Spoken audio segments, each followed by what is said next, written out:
Defend Portland.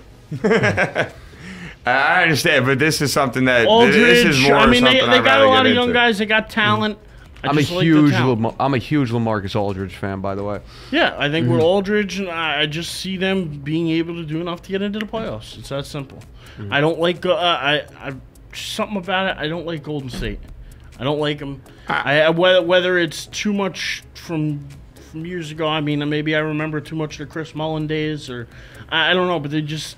I know they have some young guys. They got Harrison Barnes. They got Curry. And is he Barnes back on Golden State? Yeah, he was drafted by Golden State this past year. Yeah, he's a rookie. My bad. You know what? You were talking about Matt Barnes. Matt Barnes is where I'm like, I thought. I think actually, I'm not sure of this. He may be on Golden State too. I'm not sure on that. But anyway.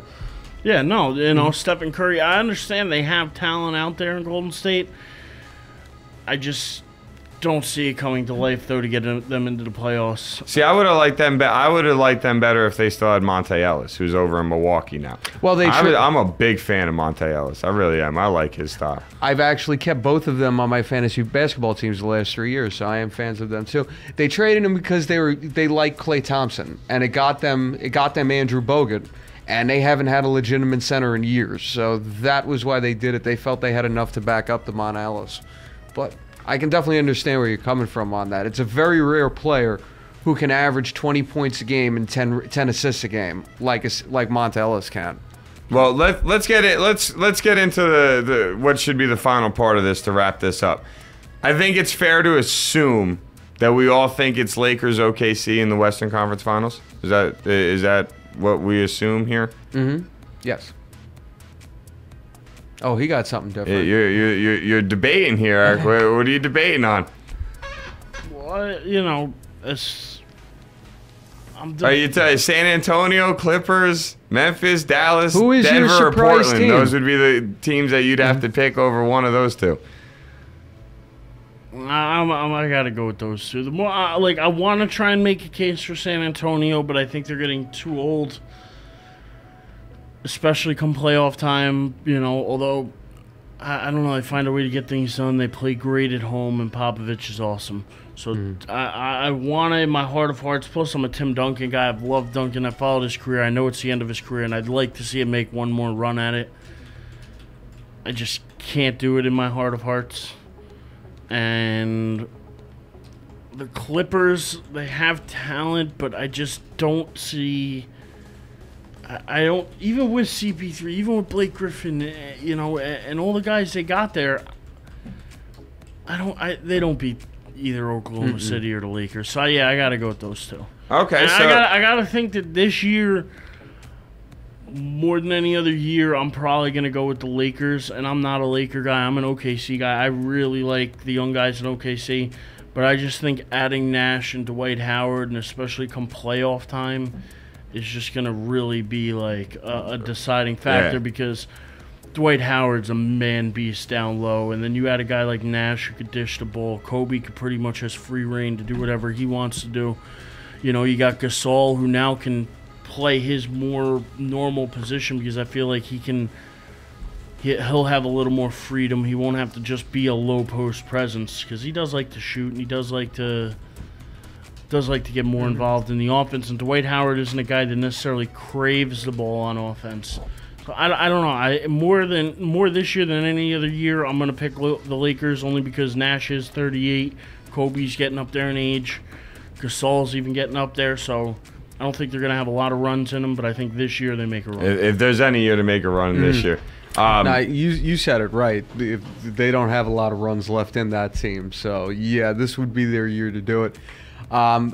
Listen, Oklahoma City, I think, is going to wind up getting really hot this season at some point. But I just wonder how much the uncertainty around James Harden and Serge Ibaka's contracts is going to bring to that team.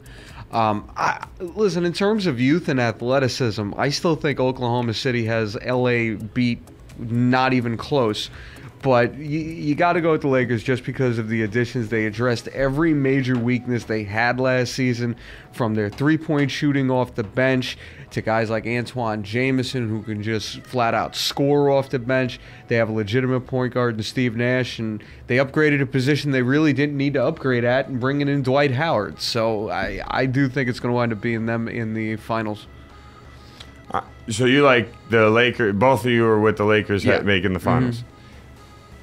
I'm actually with the Lakers too, but I'm very hesitant with that. Everybody is, because you know the talent. Durant's slowly becoming, the best player. If the LeBron is 1, then Durant's pretty much 1A at this point. It's not just that. It's also the fact that you look at the Lakers, as much as the talent is there, because the age is such a factor with them.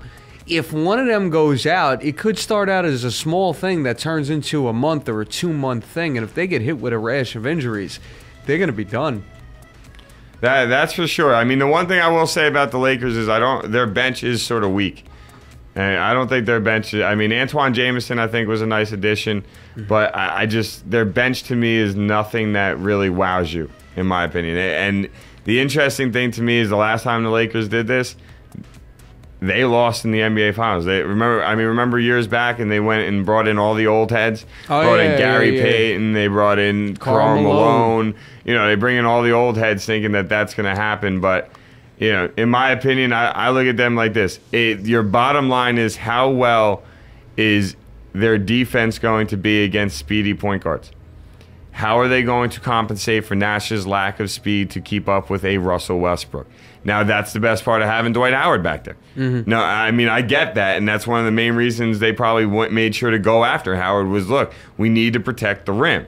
So I get it. It's just, how well is it going to work? That's all. I think it's a great idea. I think it has all the potential in the world to work. The question just is, how well will it work?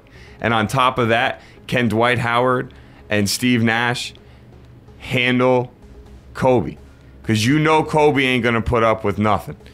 Kobe has more drive than any guy in the NBA, unmatched. You haven't seen somebody with that type of competitive attitude since Jordan. This guy will literally throw you off of the court himself if you're stopping his team from winning. And, I mean, you see it as he gets older. He's not as selfish of an offensive player. He's a little more willing to pass the ball. But you also know when the game's on the line, he doesn't want Nash taking the shot. He doesn't want Howard taking the shot. He doesn't want Paul taking the shot. He wants it. And he's always going to want it. And that's what's made him great. And the question is, though, can that possibly hurt them this year? I don't know. All I know is, ladies and gentlemen, that was our